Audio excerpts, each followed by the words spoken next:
Good day and God bless you. Welcome to the Bible reading in chronological order.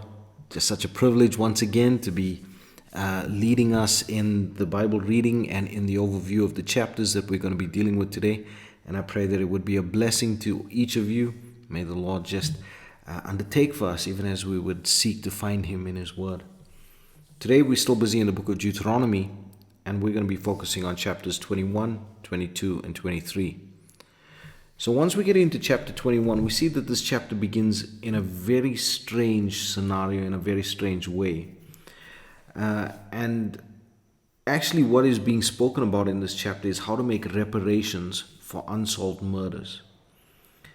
We see that a heifer needed to be sacrificed in the field. It actually just, when it talks about it in quite graphic detail actually. And then the hands of those that were there needed to be washed to claim their innocency. Now it's very strange because the priests became the exactor of the judicial system in this regard. So the priests would actually have the right to rule in a judicial sense, which is actually quite strange. We don't see that very often. You know, when we look at the ruling of the land, it was very separate to the priesthood.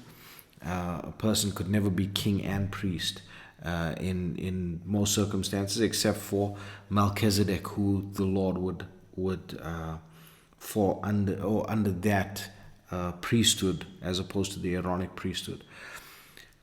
But it's just very interesting to note, and once we get to certain things in the New Testament, we're going to fall back on this just a little bit as well.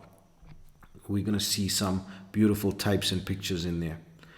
Then we see that there's another strange scenario that's set up. So the firstborn of a hated wife. So in a case of a man having two wives, and the firstborn son was the son of the wife that he hated, we see this is a very strange theme, but it happens quite a bit in Scripture.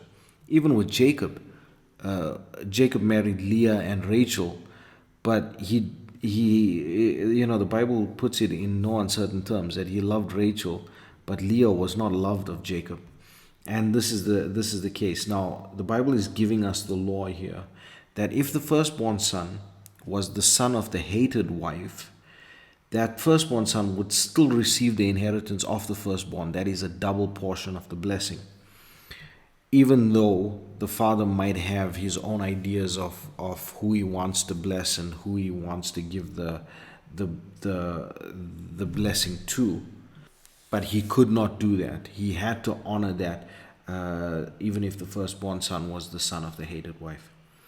Then we see that the Bible talks about a stubborn and a rebellious son, and that son is to be taken out into the plain and stoned.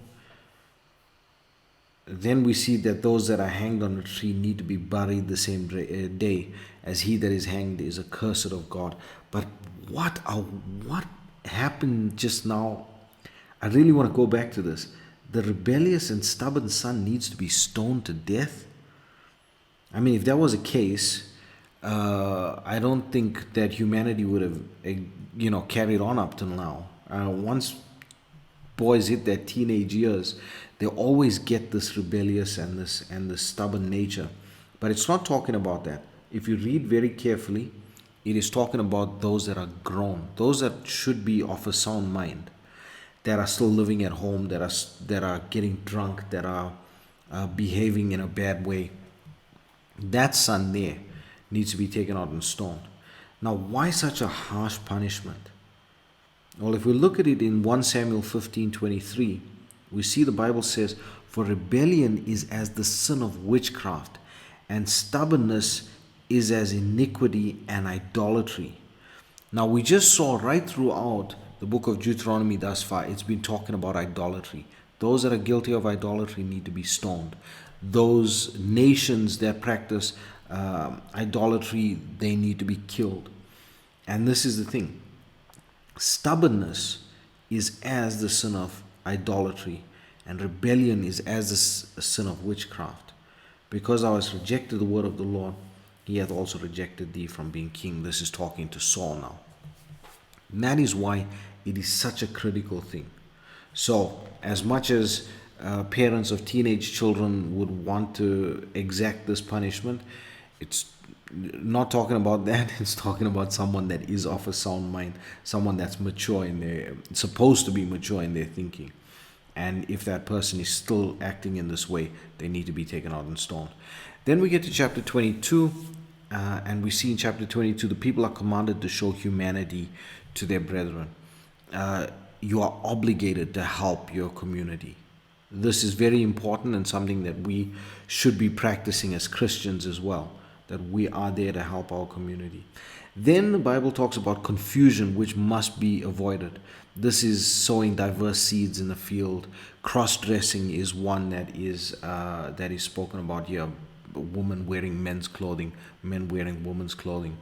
And then sewing garments of diverse sorts. The Bible forbids that, especially in the Old Testament to the Israelites.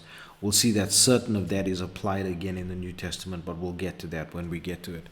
Then we see that fornication, when a woman is engaged to someone else, and adultery is to be punished by death. So if a woman is espoused to someone and sleeps around with someone else, then that there is punishable by death.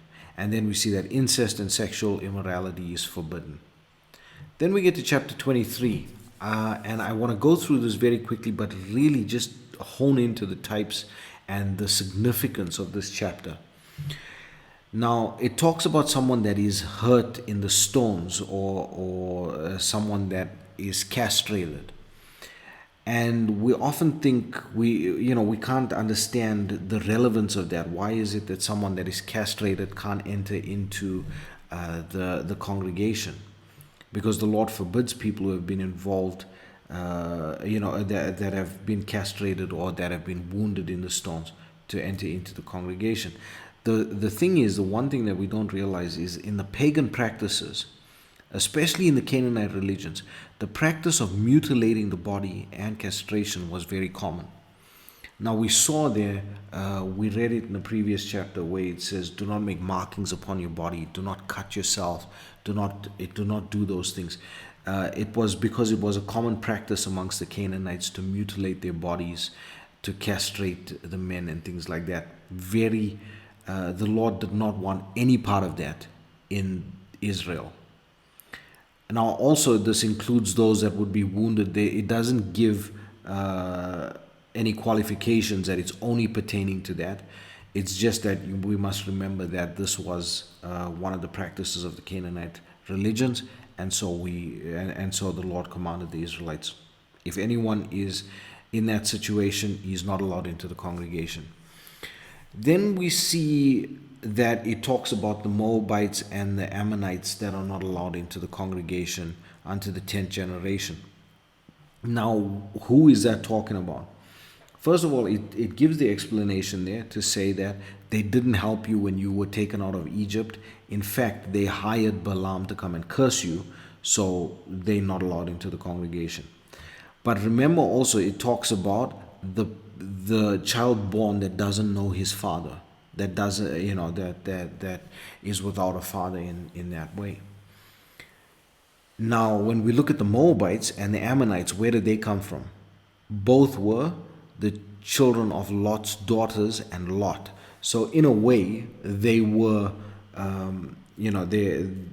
they didn't have a proper father figure. I mean, their father was their grandfather type of thing. It was sinister in the way it was.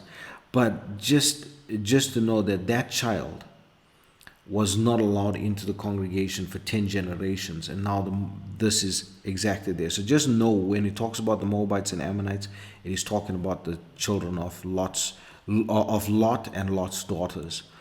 So very interesting there. And then we see that verse 2 is speaking about something very critical in its prophetic nature. If we look at it in the light of Perez, who Tamar begat with her father-in-law Judah, we see that this is exactly 10 generations from Perez to David, who would then be king in Israel. So when the Lord says he's not allowed into the congregation for 10 generations, understand then that 10 generations was fulfilled in David, and David then became king in Israel. So very interesting, these types and these patterns, so beautiful in its nature. The Lord is so perfect when it comes to his word. So let's just enjoy the reading today. I pray that the Lord would bless you and keep you. May his face shine upon you. May he give you peace. God bless. Chapter 21. If one be found slain in the land which the Lord thy God giveth thee to possess it, lying in the field, and it be not known who hath slain him, then thy elders and thy judges shall come forth, and they shall measure unto the cities which are round about him that is slain. And it shall be that the city which is next unto the slain man, even the elders of that city shall take an heifer which hath not been wrought with, and which hath not drawn in the yoke.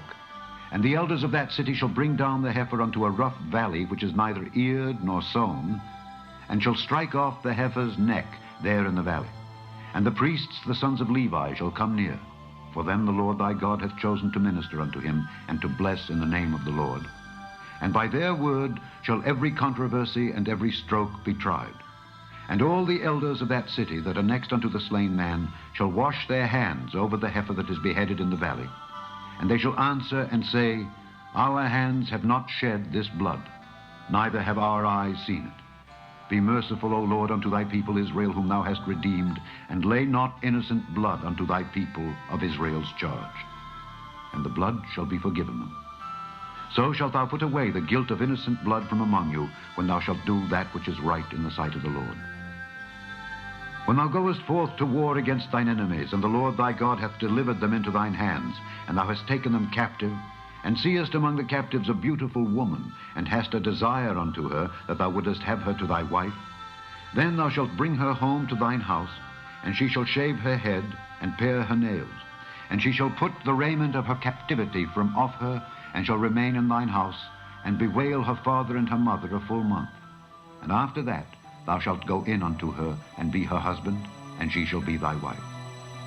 And it shall be, if thou have no delight in her, then thou shalt let her go whither she will, but thou shalt not sell her at all for money.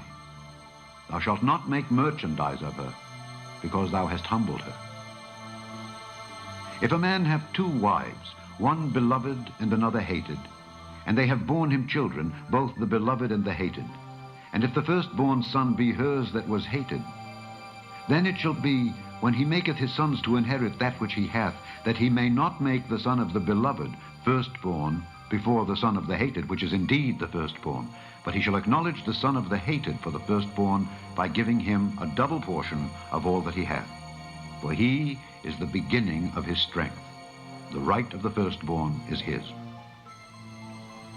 If a man have a stubborn and rebellious son, which will not obey the voice of his father, or the voice of his mother, and that when they have chastened him will not hearken unto them, then shall his father and his mother lay hold on him, and bring him out unto the elders of his city, and unto the gate of his place.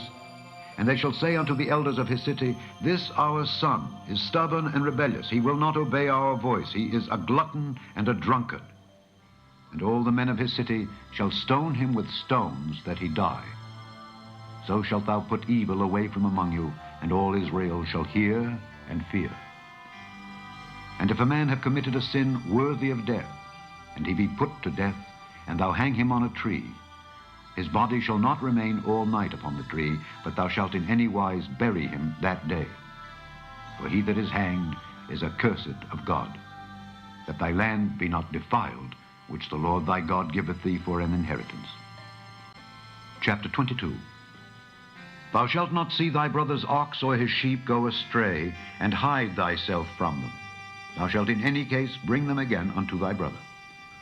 And if thy brother be not nigh unto thee, or if thou know him not, then thou shalt bring it unto thine own house, and it shall be with thee until thy brother seek after it, and thou shalt restore it to him again. In like manner shalt thou do with his ass, and so shalt thou do with his raiment, and with all lost thing of thy brother's which he hath lost, and thou hast found, shalt thou do likewise. Thou mayest not hide thyself. Thou shalt not see thy brother's ass or his ox fall down by the way, and hide thyself from them. Thou shalt surely help him to lift them up again. The woman shall not wear that which pertaineth unto a man, neither shall a man put on a woman's garment, for all that do so are abomination unto the Lord thy God. If a bird's nest chance to be before thee in the way, in any tree or on the ground, whether they be young ones or eggs, and the dam sitting upon the young or upon the eggs, thou shalt not take the dam with the young, but thou shalt in any wise let the dam go, and take the young to thee, that it may be well with thee, and that thou mayest prolong thy days. When thou buildest a new house, then thou shalt make a battlement for thy roof, that thou bring not blood upon thine house, if any man fall from thence. Thou shalt not sow thy vineyard with divers seeds, lest the fruit of thy seed which thou hast sown and the fruit of thy vineyard be defiled. Thou shalt not plow with an ox and an ass together. Thou shalt not wear a garment of divers sorts, as of woolen and linen together. Thou shalt make thee fringes upon the four quarters of thy vesture, wherewith thou coverest thyself. If any man take a wife, and go in unto her, and hate her, and give occasions of speech against her, and bring up an evil name upon her, and say, I took this woman, and when I came to her I found her not a maid, then shall the father of the damsel and her mother take and bring forth the tokens of the damsel's virginity unto the elders of the city in the gate. And the damsel's father shall say unto the elders, I gave my daughter unto this man to wife, and he hateth her. And lo, he hath given occasions of speech against her, saying, I found not thy daughter a maid. And yet these are the tokens of my daughter's virginity. And they shall spread the cloth before the elders of the city. And the elders of that city shall take that man and chastise him. And they shall amerce him in 100 shekels of silver, and give them unto the father of the damsel, because he hath brought up an evil name upon a virgin of Israel. And she shall be his wife. He may not put her away all his days.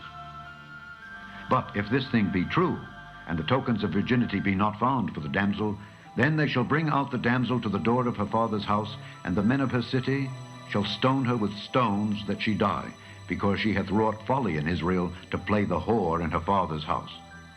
So shalt thou put evil away from among you. If a man be found lying with a woman married to an husband, then they shall both of them die, both the man that lay with the woman and the woman. So shalt thou put away evil from Israel. If a damsel that is a virgin be betrothed unto an husband, and a man find her in the city and lie with her, then ye shall bring them both out unto the gate of that city, and ye shall stone them with stones that they die. The damsel, because she cried not, being in the city, and the man, because he hath humbled his neighbor's wife. So thou shalt put away evil from among you. But if a man find a betrothed damsel in the field, and the man force her and lie with her, then the man only that lay with her shall die. But unto the damsel thou shalt do nothing. There is in the damsel no sin worthy of death. Whereas when a man riseth against his neighbor and slayeth him, even so is this matter. For he found her in the field, and the betrothed damsel cried, and there was none to save her. If a man find a damsel that is a virgin, which is not betrothed, and lay hold on her, and lie with her, and they be found, then the man that lay with her shall give unto the damsel's father 50 shekels of silver, and she shall be his wife. Because he hath humbled her, he may not put her away all his days. A man shall not take his father's wife, nor discover his father's skirt. Chapter 23. He that is wounded in the stones, or hath his privy member cut off, shall not enter into the congregation of the Lord. A bastard shall not enter into the congregation of the Lord. Even to his 10th generation shall he not enter into the congregation of the Lord. An Ammonite or Moabite shall not enter into the congregation of the Lord. Even to their 10th generation shall they not enter into the congregation of the Lord forever. Because they met you not with bread and with water in the way, when ye came forth out of Egypt, and because they hired against thee Balaam the son of Beor of Pethor of Mesopotamia to curse thee. Nevertheless the Lord thy God would not hearken unto Balaam, but the Lord thy God turned the curse into a blessing unto thee, because the Lord thy God loved thee. Thou shalt not seek their peace nor their prosperity all thy days forever. Thou shalt not abhor an Edomite, for he is thy brother. Thou shalt not abhor an Egyptian, because thou wast a stranger in his land. The children that are begotten of them shall enter into the congregation of the Lord in their 3rd generation. When the host goeth forth against thine enemies, then keep thee from every wicked thing. If there be among you any man that is not clean, by reason of uncleanness that chanceth him by night, Then shall he go abroad out of the camp. He shall not come within the camp. But it shall be, when evening cometh on, he shall wash himself with water, and when the sun is down, he shall come into the camp again. Thou shalt have a place also without the camp, whither thou shalt go forth abroad. Thou shalt have a paddle upon thy weapon. And it shall be, when thou wilt ease thyself abroad, thou shalt dig therewith, and shalt turn back and cover that which cometh from thee. For the Lord thy God walketh in the midst of thy camp, to deliver thee and to give up thine enemies before thee. Therefore shall thy camp be holy, that he see no unclean thing in thee, and turn away from thee. Thou shalt not deliver unto his master the servant which is escaped from his master unto thee. He shall dwell with thee, even among you, in that place which he shall choose in one of thy gates, where it liketh him best. Thou shalt not oppress him. There shall be no whore of the daughters of Israel, nor a sodomite of the sons of Israel. Thou shalt not bring the hire of a whore, or the price of a dog, into the house of the Lord thy God for any vow, for even both these are abomination unto the Lord thy God. Thou shalt not lend upon usury to thy brother, usury of money, usury of victuals, usury of anything that is lent upon usury. Unto a stranger thou mayest lend upon usury, but unto thy brother thou shalt not lend upon usury, that the Lord thy God may bless thee in all that thou settest thine hand to in the land whither thou goest to possess it. When thou shalt vow a vow unto the Lord thy God, thou shalt not slack to pay it, for the Lord thy God will surely require it of thee, and it would be sin in thee. But if thou shalt forbear to vow, it shall be no sin in thee. That which is gone out of thy lips thou shalt keep and perform, even a free will offering, according as thou hast vowed unto the Lord thy God, which thou hast promised with thy mouth. When thou comest into thy neighbor's vineyard, then thou mayest eat grapes thy fill at thine own pleasure, but thou shalt not put any in thy vessel. When thou comest into the standing corn of thy neighbor, then thou mayest pluck the ears with thine hand, but thou shalt not move a sickle unto thy neighbor's standing corn.